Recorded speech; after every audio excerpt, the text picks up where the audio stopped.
We are seeing a dichotomy when it comes to wholesale price index and the consumer price index. Even as CPI has broken a declining streak earlier today, I had a chance to dive into this curious case. Why are we seeing this difference where wholesale inflation is easing, but retail inflation continues to rise? Why exactly? Well, we'll try and decode that in my explainer, which I recorded a little earlier this evening, and then we'll talk a little bit further with Garima Kapoor, Chief Economist at Elara Capital. She's standing by to help us understand this phenomenon too. But first, let me just put this in context with what I explained to our viewers earlier this evening.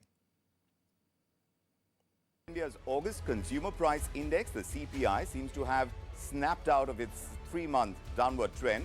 It has spiked to 7% in August. It's up from 6.71%. That was reported in the month of July. So now with this, the CPI continues to remain above the RBI's upper limit range, which is, of course, 6%. You want the RBI is clear that it wants that band to be anywhere between 2 and 6%, but we've been clearly above that, and we've been above that for the 8th consecutive month.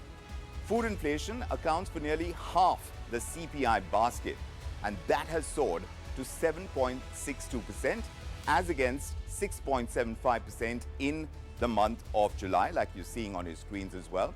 And this according to the data that has been released by the National Statistical Office, the NSO. So this may add pressure on the RBI, on the central bank, to hike interest rates more aggressively in the coming months in order to tackle elevated levels of inflation, is what we understand. Now, you may be in for some disappointment if you think retail inflation is going to cool off with wholesale inflation pressures easing on companies. In May 2022, from what was 16.63% to the month of July, where it was 13.9%, wholesale price inflation has cooled off. It's cooled off significantly. This despite staying in double digits, but with wholesale inflation cooling off a little, at least a tad, in the past 3 months, retail inflation, on the other hand, continues to rise. It continues to soar. And it's a unique situation. A unique situation has come up.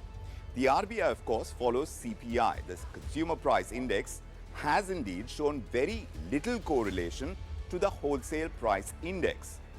In August, of course, the CPI came in at 7%. In July, it was around 6.71%, and it was 7.01% a month before that. So historically, CPI and WPI, these two inflation data points, have had this inverse relationship. It's largely attributed to the pricing power of manufacturers. Later this week, the wholesale inflation is expected to come in, and it's expected to come in below the 13% mark.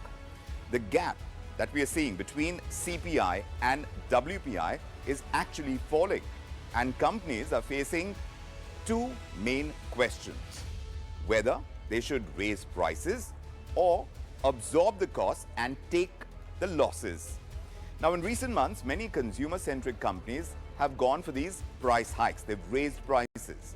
Companies like HUL, like ITC, like Maruti Suzuki, all these companies have upped their prices, but not enough to cover the elevated costs of raw materials.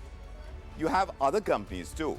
Companies like Tata Motors, L&T, they've reported a hit on their income in the last quarter, and the problem is that if companies raise prices too much, they may end up hurting demand.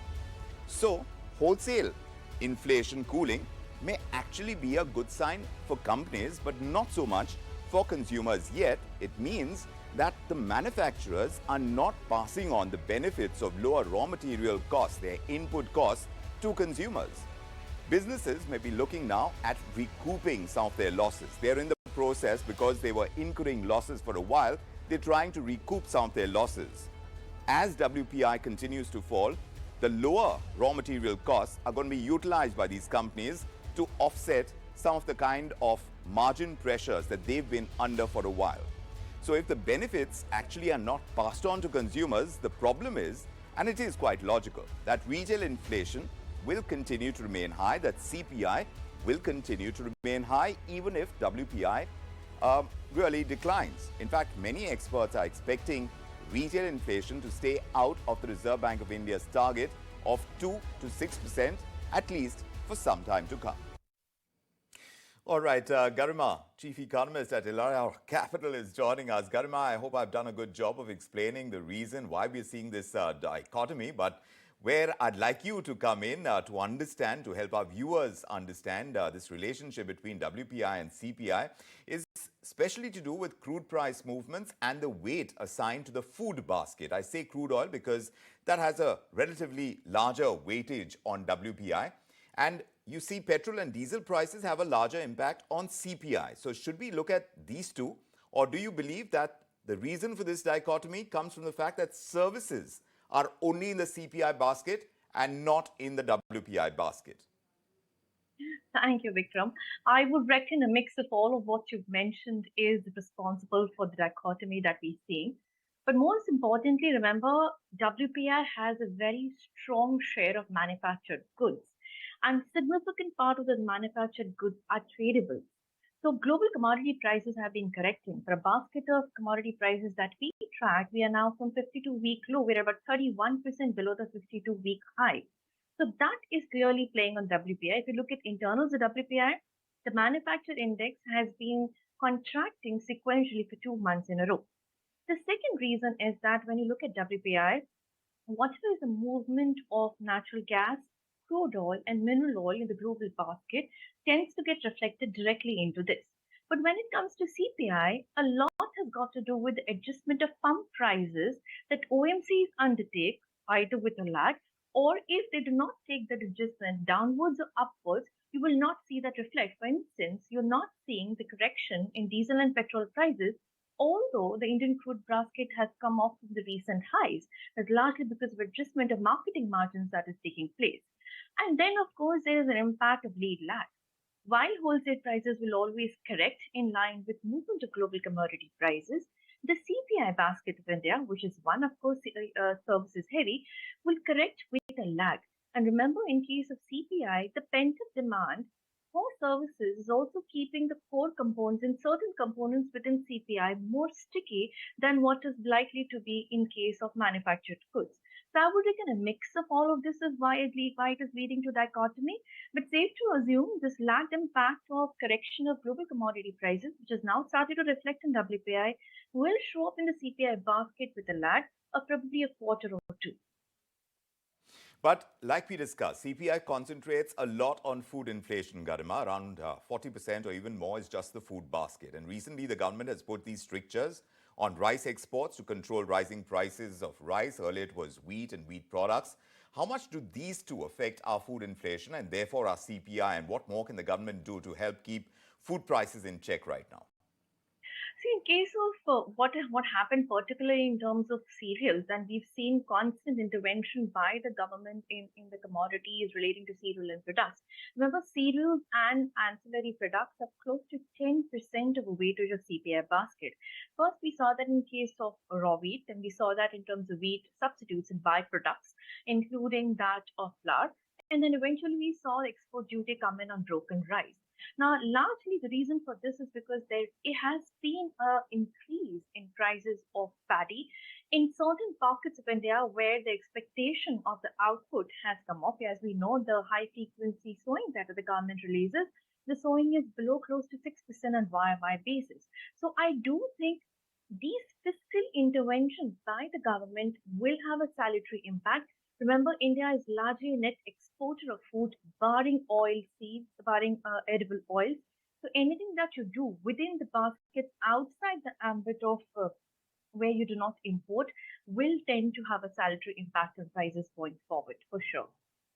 And crude oil prices, Garima, they've corrected in August, but domestic prices of petrol and diesel have remained pretty much the same since June or so. And you did mention the lag effect. Do you think if fuel prices go through a correction and are revised downwards, it will make a substantial difference to the CPI going ahead? If so, then how quickly do you think it is going to reflect so that the RBI, when it considers it, is going to decide the next move as far as interest rates are concerned? See, unlike the WPI, CPI has a lot of components Yeah. which prices are determined by government and by OMCs on periodic basis. Now, for example, LPG subsidize LPG component. Now, I do anticipate the recent correction in crude fuel prices will reflect in CPI basket with a lag, but largely going by the resurgence that we've seen in food led by cereals and led by perishables, partly because of inclement weather. Your CPI for the current quarter, that was I'm talking about September, October, November, July, August, September, should largely be in line with what RBI had projected. So RBI, I believe, has estimate about 7.1%. We see CPI largely oscillating in that territory and probably hugging that particular number very closely. But we do see CPI in the third quarter and the fourth quarter coming off, by which RBI's estimate of 6.7% for the full financial year should probably see a downside of at least 20 to 30 basis points. Very quickly, so clearly this, from what you're saying, CPI appears much more about food inflation, WPI is much more about fuel price inflation. How representative are these two buckets of our ground realities? Do they need to be changed according to you? When it comes to CPI, maybe not, because food does constitute, and if you look at within CPI, there is a different share of food and other components in urban and different in rural. Probably when the next leg of revision is coming about, you will see probably relatively higher weight in discretionary consumption moving away from food. So there might be a downward revision in the share of food, but I would not think that quite they are significantly out of sync or out of what the true representation would be in terms of the current consumption basket in India. But within CPA also certain commodities might get revised depending upon a consumption habits. And I think the periodic surveys will throw it open. But I do think largely for the matter of fact of the consumption basket in rural and urban, if you take into account, I would say they're largely representative. Garima Kapoor, thank you very much for putting that in perspective for me and our viewers. It really helps to understand inflation and how it really works, especially when you're talking about this kind of dichotomy between a WPI and a CPI. Thanks very much for joining us. Thank you. Yes, absolutely. And from India,